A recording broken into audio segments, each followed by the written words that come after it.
Allahumma sholli ala sayyidina Muhammad wa ala ali sayyidina Muhammad. Assalamualaikum warahmatullahi wabarakatuh. Seluruh keluarga Al-Fitrah dimana berada yang kami hormati, semoga selalu mendapat ridha Allah dan syafaat Rasulullah, dilebihkan dari kodratnya, diberi ilmu laduni, diberi ilmu hijab, menjadi orang-orang yang tertuntun. Al-Fatihah.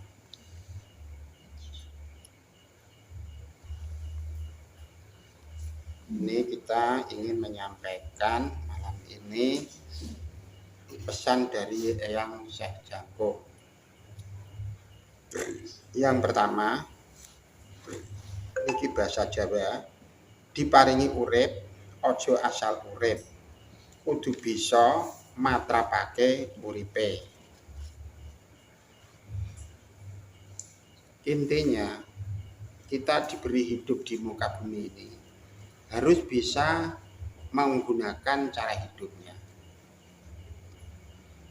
Hidup kita ini intinya harus selalu introspeksi. Tidak boleh asal-asalan. Intinya di situ.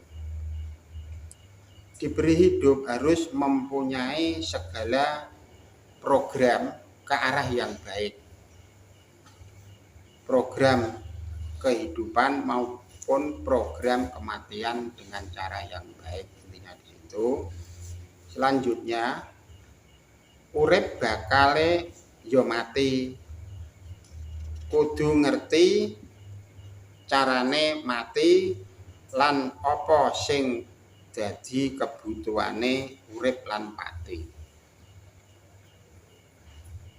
Ini emang bahasa Jawa, kadang-kadang kita harus mengambil arti-arti suatu contoh yang bisa dicerna dalam bentuk bahasa Indonesia. Emang kadang-kadang wali-wali luwih itu ada yang menggunakan bahasa Jawa, ada yang menggunakan bahasa Indonesia, dan banyak yang menggunakan bahasa Arab. Kita kebetulan cara menerima yang kita bahas ini tentang bahasa Jawa. Kadang-kadang banyak yang sulit juga. Emang di alam sana itu, di alam roh itu bisa 1000 bahasa. Bahasa apa saja bisa itu di alam roh. Maka ini kita menjumpai kadang-kadang banyak kesulitan, berbeda-beda bahasa dari pesan-pesan sang guru mursyid yang ada di sana. Intinya, urip bakale mati, kudu ngerti carane mati lan apa sing dadi kebutuhane urip lan pati. Intinya, tadi sudah kita singgung, kalau masih hidup kita harus tahu apa kebutuhan hidup. Intinya di situ. Kita harus banyak perhitungan untuk hidup, persiapan bagaimana untuk melestarikan hidup. Sebab mati itu harus diawali dengan hidup yang baik. Mati pun kita memerlukan permodalan yang banyak. Maka kita harus selalu banyak perhitungan mana yang untuk hidup, mana yang untuk kematian. Tapi kalau kita selalu memperjuangkan hidup, lupa akan kematian, itu orang-orang yang sangat rugi. Intinya di situ. Kita jangan sampai lupa dengan kematian dan kebutuhan kematian. Kalau butuh materi kematian mudah, tapi untuk perjalanan modal kematian di alam abadi itu yang sangat rumit. Ibaratnya 1:1000 dengan urusan dunia. Jadi lebih sulit, lebih rumit urusan perjalanan hidup di alam abadi daripada hidup di muka bumi. 1:1000. Lebih sulit urusan akhirat. Tapi banyak orang yang ngomong mati dipikir, intinya di situ. Sebab dia tidak tahu tentang manajemen kematian dan manajemen kehidupan. Sebab dia adalah kebanyakan berguru dengan orang hidup. Tapi kalau kita selalu berguru dengan guru-guru mursyid yang sudah meninggal. Jadi sangat beda. Apa yang disampaikan, apa yang dicari ilmunya sangat beda. Bertolak belakang dengan pada umumnya. Tapi harus kita sampaikan. Wong tujuan kita adalah menyampaikan pesan-pesan dari Eyang Guru Mursyid untuk dikembangkan di muka bumi. Apa yang terjadi? Ya aku tidak tahu, itu terserah Allah dan guru-guru mursyid. Kita sebatas menyampaikan, sebatas kemampuan kita. Emang kita hidupnya juga sangat terbatas, apa-apa serba terbatas. Jadi kita harus berhati-hati, intinya di situ. Harus banyak mempersiapkan kebutuhan mati atau kebutuhan hidup di alam abadi nanti. Itu selalu digali yang sejelas-jelasnya, sebaik-baiknya dan sebanyak-banyaknya, intinya di situ. Jangan mencepelekan tentang hidup abadi, nanti kita akan rugi intinya. Harus mementingkan untuk kematian, hidup di abadi. Kalau di dunia cukup sederhana, sebab sudah ada nas, takdir, qadar itu sudah ditentukan Allah mulai alam roh. Jadi kita tidak usah ngejar dalam bentuk itu, tapi kita selalu mengejar tentang kebutuhan mati di alam sana, intinya di situ. Selanjutnya, diparingi bisa ngomong, ojo asal ngomong. Kudu digoleki endi patine omongan lan endi uripe omongan. Intinya, kitab setiap hari diberi ilmu untuk ngomong dan diberi kemampuan untuk ngomong, tapi kita harus selalu terucap sesuatu yang baik. Intinya kita tidak boleh lacut, tidak boleh ngomong yang kita tidak paham, tidak boleh ngomong kita yang menyakitkan satu sama lain, dan seterusnya. Kita diberi kenugrahan Allah bisa ngomong, bisa bicara, dan seterusnya. Arahnya harus yang baik, jangan asal ngomong, intinya di situ.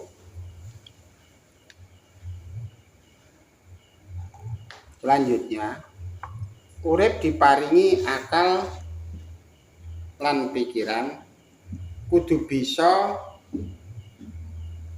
gunakno endi sing kudu dipikir lan endi sing apa kudu diakal, kepiye carane mati lan uripe. Niki suatu contoh. Awake dhewe niku diparingi pikiran, diparingi akal. Tujuannya apa? Kangge memperhitungkan segala sesuatu apa yang diberikan Allah dan apa yang kita hadapi sehari-hari. Itu selalu menggunakan penalaran. Seumpama kita menerima ilmu dari siapa, harus dipikir dan dinalar. Intinya di situ, tidak usah dipangan mentah. Wah, aku itu ilmu konggone si A bentuknya ini. Jangan dimakan mentah. Harus dipikir, dinalar mana yang benar, sesuai dengan hati nurani kita. Tidak boleh kita meyakini asal-asalan, terus kita iman asal-asalan, yakin asal-asalan. Intinya itu tidak boleh.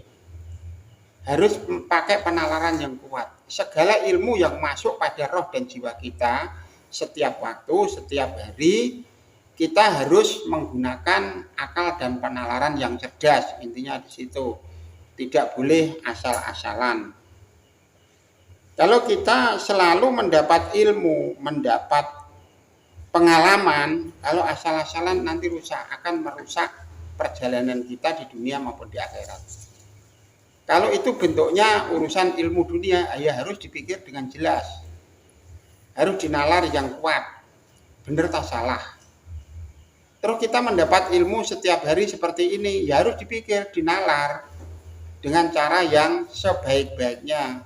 Jangan asal dipakai. Kadang-kadang intinya kita itu kadang-kadang yang dinalar kita itu cenderung memandang yang ngomong, bukan yang diomong. Padahal sebenarnya kita tidak boleh istilahnya yang ngomong itu orang pintar harus percaya, intinya di situ. Tapi kadang-kadang orang goblok, orang jelek pun itu malah benar. Seperti contoh yang Nabi Khidir, dia menjelma menjadi orang yang jelek, tapi setiap ucapannya kan benar. Itu malah tidak dipakai. Sebab apa? Dia yang terucap tadi, biarpun benar, tapi kan keluar dari orang jelek. Padahal itu yang harus diyakini dan dipahami secara benar. Sebab itu adalah walilullah. Tapi kita kan tidak tahu. Kadang-kadang ada orang kaya, ada orang pinter ngomong langsung dipakai. Sebab dia melihat yang ngomong, bukan yang diomong. Intinya di situ. Kita jangan sekali-kali mempunyai landasan berdasarkan yang ngomong, yang kita pakai rumus dan pedoman apa yang diomong. Intinya di situ. Jangan memandang siapa itu yang ngomong, tapi sebaiknya apa yang diomong, apa yang diucap itu kita cerna, kita teliti, kita pahami. Apabila itu benar sebagai keyakinan maupun pedoman, intinya di situ yang dimaksud oleh Eyang Syekh Jangkung tentang nalar. Emang masing-masing wali itu hampir sama, tapi ternyata sama-sama mempunyai landasan yang kuat. Yang terakhir, ojo grusa-grusu tumindak lan laku sembrono sengkala kang pinanggih, ati-ati lan waspada. Intinya dari bahasa Jawa, syair Jawa yang dibawakan oleh Eyang Syekh Jangkung, kita segala perilaku itu tidak boleh buru-buru. Semuanya pakai penalaran. Dari atas sampai bawah ini sebenarnya dalam satu titik arah dan tujuan.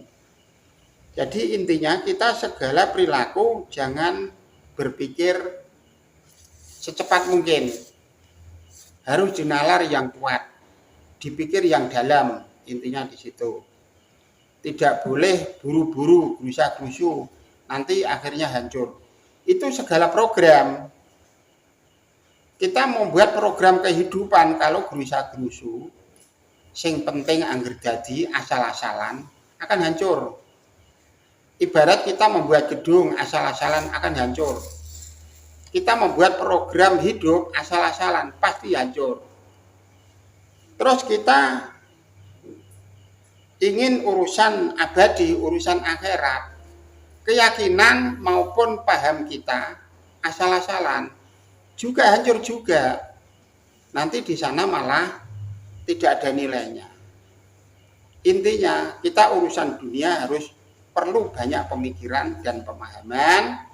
Terus kita berpikir tentang urusan akhirat harus memerlukan penalaran pikiran yang sangat kuat. Tidak boleh asal-asalan, tidak boleh gerusa-gerusu.